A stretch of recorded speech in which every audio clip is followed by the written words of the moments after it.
What's up, Coder Right? Welcome back to another data structures and algorithms video. I'm Elizabeth, and today we are going to be doing our last little problem for our mini series all about fast and slow moving pointers, otherwise known as the Hare and tortoise algorithm. This is a hard one, so get ready. I have faith that you can all do this. Sorry, it's been a minute since my last video. We went on a little Coder Right excursion to Austin, and it was the best time ever. Thank you, Dan and Nis. They are the two guys behind CoderByte and making it all happen. So thank you both for a wonderful, wonderful trip. I wanted to do an interview problem featuring them, teaching them, but oops, we were having too much fun to work. So we will do that if anyone is interested. And also shout out to Andrew, who's the other CoderByte engineer, man from Poland, awesome guy. So yeah, it's a great team at CoderByte, and I hope that we are giving you guys good things to work on and think about. All right, let's get into the series problem. Okay, fast and slow moving pointers. This should all be rote by now, everybody, but just in case, we'll go over it. What are fast and slow moving pointers? The fast and slow pointer approach, otherwise known as the Hare and tortoise algorithm, is a pointer algorithm that uses two pointers which move at two different speeds throughout a linked list or an array or a string, whatever. This approach is especially useful when dealing with cyclic linked lists or arrays, or determining if an array or a linked list has a cycle in it. By moving at different speeds, the algorithm proves that the two pointers are bound to meet. The fast pointer should always catch the slow pointer once both pointers are in a cyclic loop. So, as always, visualize that track, two runners on a track. If one is going faster than the other, they are bound to meet when the faster moving runner reaches the slow moving runner from behind. And that proves that a track is a cycle and that there is a cycle in that path that the two runners are on. If they're not on a path with a cycle in it, they're never going to converge. The fast runner is just going to, leave the other one behind in their dust, and, so be it. But that's when and why you would use this approach for any sort of problem involving cycles and etc. So what's the problem this week? I promised you all hard ones. So what is it? You are given an array of both positive and negative numbers. Suppose the array contains a number m at a particular index.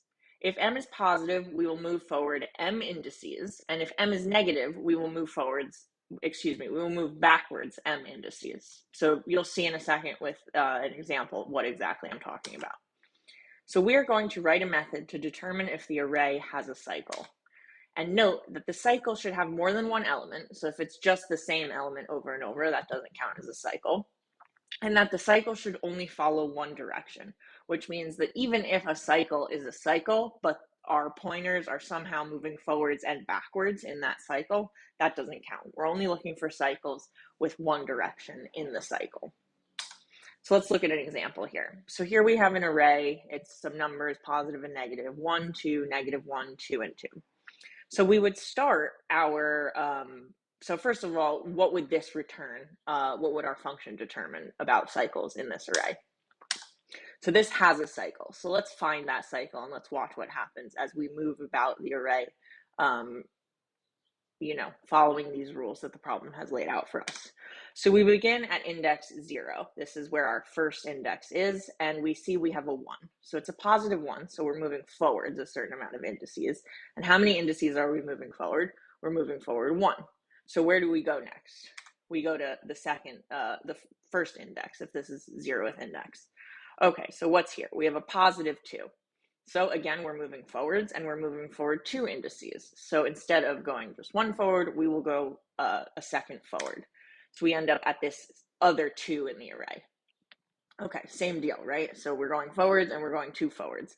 Now, in this cyclic array, in this problem, when we go 2 forwards and we are exiting the bounds of the array, we just loop back around and go back to the beginning of the array. So we're going 2 forwards, so that's not this one, but it's this first one again. And alas, we are in a cycle, right? We're just going to go through those same elements over and over and over again, just like we just did, and that would return true. So here the cycle is, this is in a different example where there is no cycle. So let's watch as that happens. So that's false. So we start at that first element, index 0, and we go forwards 2 spaces. So that would be this negative 1. And right away, we're changing direction. So that can't be a cycle, right? So we would go backwards one. Let's see if I have that. We do. But immediately, we are in a cycle between -1 and 1. But because the cycle contains both going forwards and going backwards, it doesn't count. And this returns false. So how are we going to approach this, and how are we going to use fast and slow moving pointers, which obviously we're going to use, to kind of solve this problem and to determine if there is a cycle in these arrays? Let's watch this. We have our slow moving pointer, which is moving as per usual 1 node at a time, and our fast moving pointer, which is as per usual moving 2 nodes at a time. So it's the first example from the previous slide, that same one that does, in fact, contain a cycle. And we start at our index 0, and we are keeping track of the direction of the cycle that we are currently in. Because remember, that is important and a key here, that even if it's caught in a cycle with multiple directions, the runners will converge, but it doesn't count in this problem. So that's an edge case we have to consider. So let's keep track that we're going forwards in this case. So we initialize our fast and slow moving pointers. And essentially what we do is for our slow moving pointer, we'll move forward the 1 spot, right? So that will go to the second index, or the first index, right here, which is this 2. And then the fast moving pointer is going to do the same thing, but it's just going to do it twice because it's going to move 2 moves ahead instead of just 1. So let's do that. We're going to go from 1 to 2, right? So from the 0th index to the first index, forwards 1. And then we are going to go forwards 2 in that same move. So that's going to take us to this 2, this second 2 in index 0, 1, 2, 3. So let's watch that happen. So per iteration, that slow moving pointer is just going to go the 1 move, and the fast moving pointer is going to do a double move. Okay, so let's continue.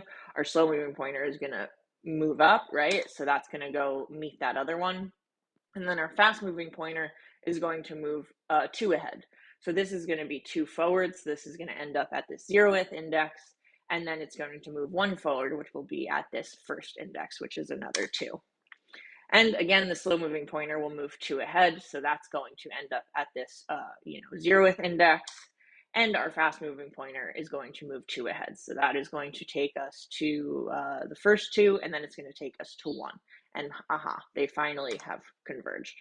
So this is indicative that there's a cycle in this array, and we always only went forward. So that's, positive. Let's return true. Now let's just walk through a one where there isn't a cycle, just to be sure like why that wouldn't work. So here's the other example from the slide earlier introducing the problem. This one does not have a cycle, or it kind of has a cycle, but because you have to go forwards and backwards, it doesn't count. So it's the same thing. The slow moving pointer will move 1 node at a time, while the fast moving pointer moves 2 moves at a time. And we start at 0 again, and we start with is forward is true because that's a positive number in that first index. So slow moving pointer is going to move forwards 2 to that -1. Fast moving pointer is going to first go to the -1, and then it will go to this 1 because its second move will be to go backwards 1 index. And the slow moving pointer is, we might already be not in a cycle, right? Because now is forward is going to become false because the fast moving pointer was going forwards, but now it's going backwards. And so immediately we can return no, there's no cycle, and this is a false for this problem.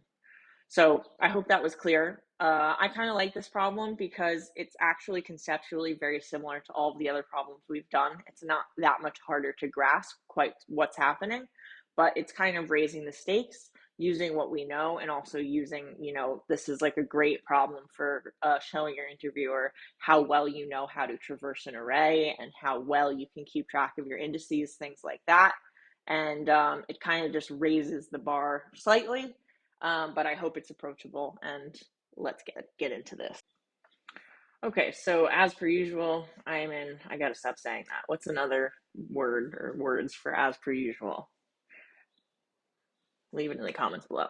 Like usual, that doesn't count. I am in Visual Studio Code. I have a blank file. Let's write our test cases real quick, and we can also start to define our function.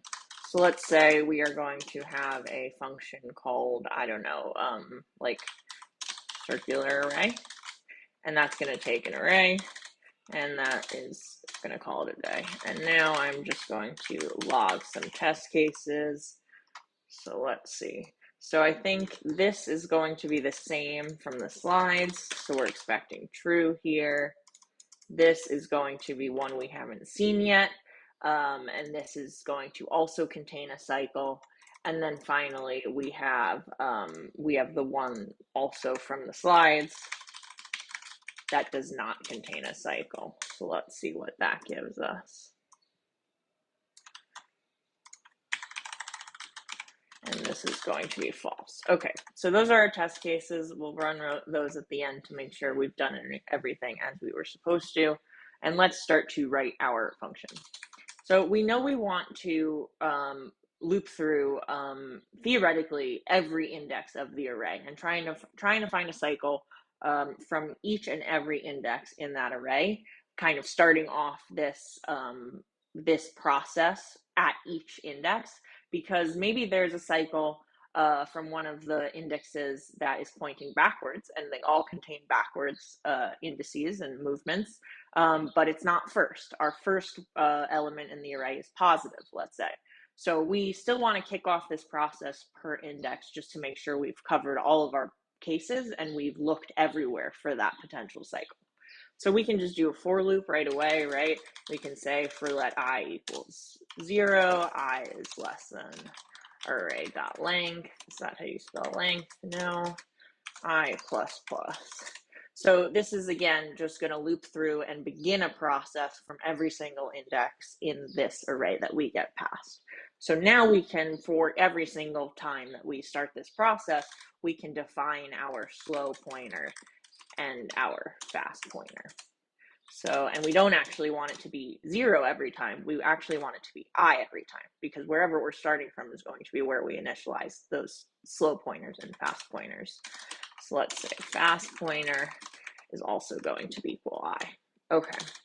And then we want to define that variable, kind of tracking, are we going forwards or not? So we can say, what do we want here? We can say a const, because we're not changing this. So this is going to be is forward, and it's going to be if the array at I, wherever we're starting with, is greater than 0. So it doesn't matter if this is true or false. It just has to maintain whatever the true or false is throughout the entire cycle. So if the first element in what we're looking for is greater than 0, that means we're going forward, true. And if not, that means we're going backwards, and is forward will be false. Okay, so we got all that set up. And then essentially what we want to do here is similar to what we've done in previous iterations. We want to somehow move through the array while a certain condition is true. And while that's true, we want to continue to move through the array, which is we're going to define how we're going to move through this array. But we basically want to do it until some condition is broken. So I think for this, I'm actually going to just start us off with a while true loop. So this is just going to continue to run infinitely until we break out of it. And I'll show you where and how we're going to break out of it, but I think that's the approach I want to take for now. So essentially, what we want to do here is we want to move our pointers forwards, right? So that means our slow pointer moves 1 forward, and our fast pointer moves 2 forward. And then, of course, what does it mean to move forward, right? I got to fix my option key on this computer. Okay, so what does it mean to actually move in this problem? So what I think we are going to do is we're going to define an additional function. And this function is going to actually take care of the moving, because there's no reason why we should clog up our original function with the movement itself. It might be easier to kind of think about it as a kind of helper function. Let's define that. So this is going to be the find next index function. And this is going to take the array and whether or not we are supposed to be going forwards or not, and then the current index where we are. And, I'll show you why we're going to use all of those things in a second. But essentially what we're going to do here to move our pointers forward is we're going to say our slow pointer is now equal to find the next index of our array. Our is forward and our current index, right? So what is our current index here? That's going to be not I, but it's going to be our slow pointer, right? Because I is always just going to be where we started. But then as we move through the array, the slow pointers are going to be where we actually are in our movement, and where we're going will be dependent on where we are in our movement, having nothing to do with I, which is where we started. Hope that makes sense. Okay, so that our slow pointer is going to do that one time, and then our fast pointer is just going to do it 2 times, right? So this is going to be our fast pointer is also going to equal find next index of our array is forward, and then our fast pointer. And then, of course, why did you do that? Hold on. And of course, this is going to be the same as this, right? So if we wanted to, we could break this out and we can just get it once and then pass it to the 2 different things twice. I'm going to leave it like this because it's a very cheap operation and I want to make it super clear in the approach. And if you really feel like it, we could clean it up afterwards and actually not even make this a little drier. But for now, I'm going to leave it in. And then essentially what we want to do again is just move it forwards again, right? So that's going to happen twice for our fast pointer. So this is also going to take it forward, and this is going to take our fast pointer. And this fast pointer is not the same as the original fast pointer. This fast pointer is whatever the result is of the first move that we made. So I hope that's clear to everybody. So let's fill out this find next index. What are we doing here? And, what are we doing? So we want to say that the current movement, the current direction that we're trying to go is going to be wherever we are at that current index. Whereas is forward is coming from what were we at from the very beginning of looking at cycles in this iteration of our loop. So we want to determine first, is where we're going the same as where we're supposed to be going? Because if not, we can immediately, exit because we've changed the direction, and that's not allowed in this problem. So here we can say const current is forward is going to be the array at the current index is greater than, I guess if it's 0, then there will be no zeros in these problems because that would mean that we're not moving anywhere, and that would immediately return false because we can only have one element in our array. So let's put that in here just to be explicit. Well, okay, we'll deal with that case in a second. But let's just say if it's greater than 0, that means that we are still moving forward.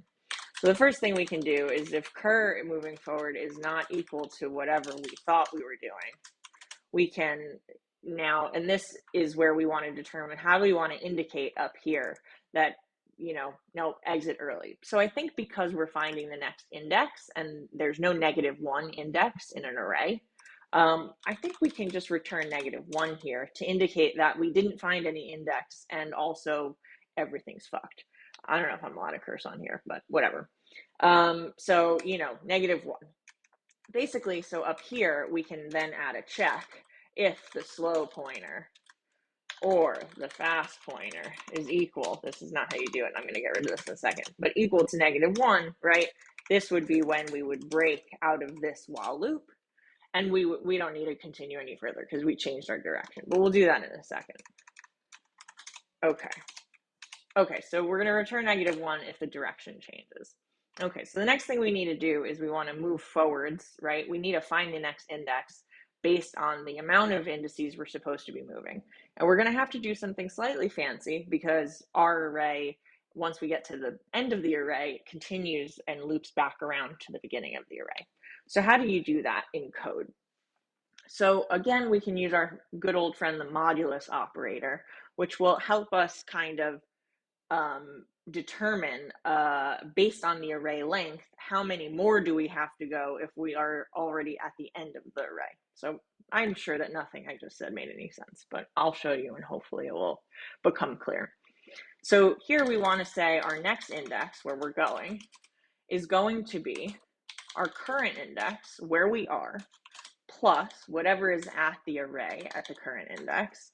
So this is where we are, again, plus the amount of indices at where we're going, or where we also are. So in this case, let's say this is 1, right? So our current index might be 0. and our array at our current index is 1, so our next index is going to be 1, right? Because that's 0 plus 1.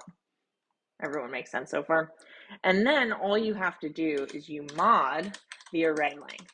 So whatever you get, let's say we got something greater than the array length here. So let's say we were at 1 and instead there was a 7 here, right?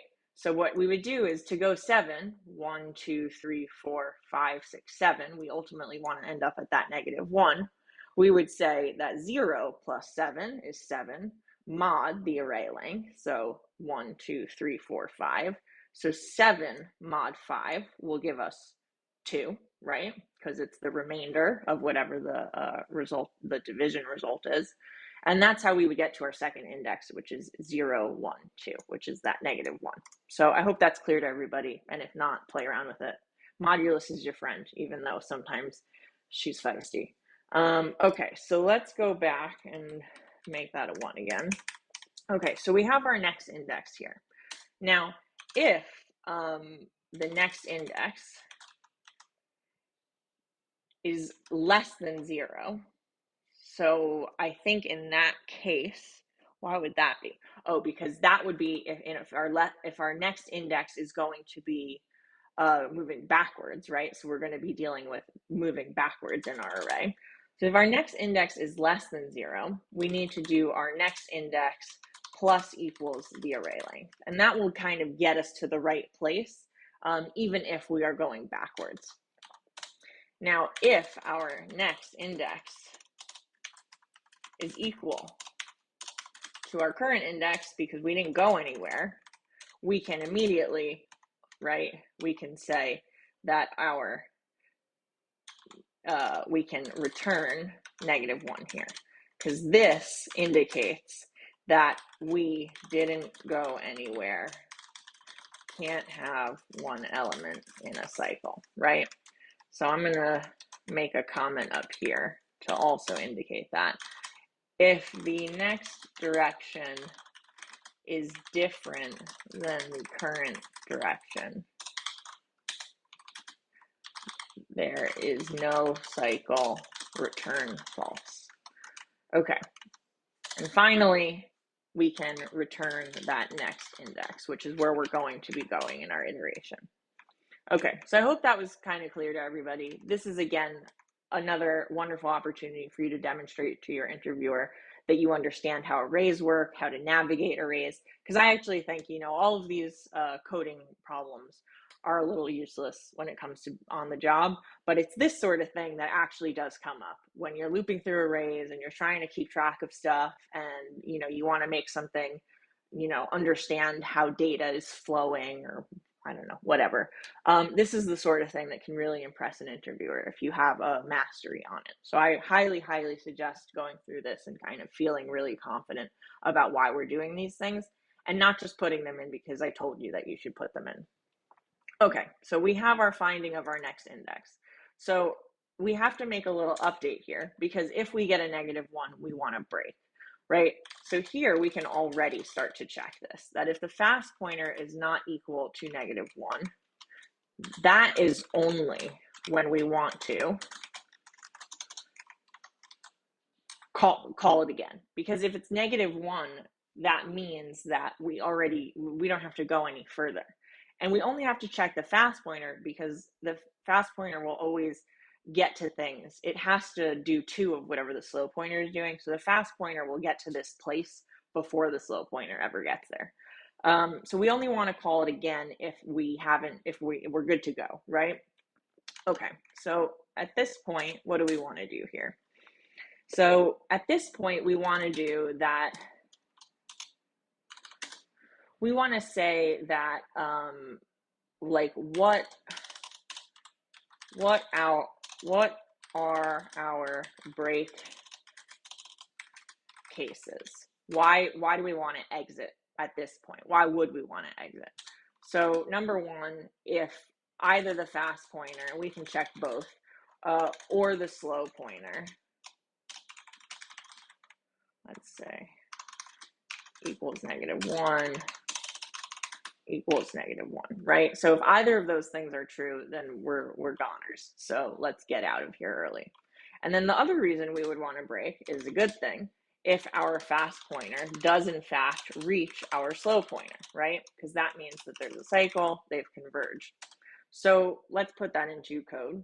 So let's say if the fast pointer equals -1, or the slow pointer, and again, I don't think it would ever get here, but I'm going to put it in just in case, or the fast pointer is equal to the slow pointer, we can break at that point. And that means we don't have to continue on because we either already know there can't be a cycle or there is a cycle. Okay, so we're out of our while loop. We've either found that we have no cycle or that we are in a cycle. So this is where we can actually determine if we are going to return true or not. So we can say at this point, if the fast pointer is not equal to -1 and the slow pointer is not equal to -1 and the slow pointer equals the fast pointer, we can return true. That means there's a cycle, right? The direction never changed, and they did in fact converge. And then otherwise, if we've gone through everything and we've never gotten to this return, we can just return false. And I think that is it. All right, I think that's beautiful enough. Okay, so let's run our test cases and see what happens. Videos.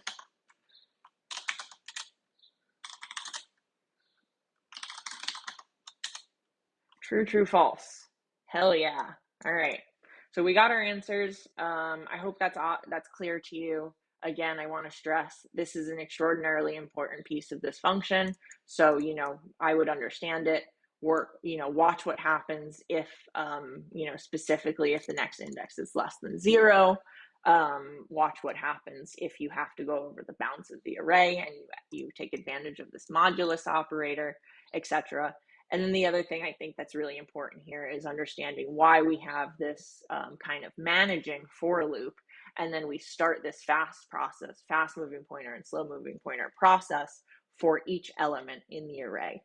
And yeah, otherwise it's more or less the same bones as all the other problems, organized slightly differently. And I hope you all enjoyed. And that's a wrap, people, on the tortoise and hare algorithm, fast and slow moving pointers. This was a good one. I like this one a lot. Muy bien. Good work, everybody. Join us next week. We will be starting a new sub pattern, excuse me. Let's see, what is it?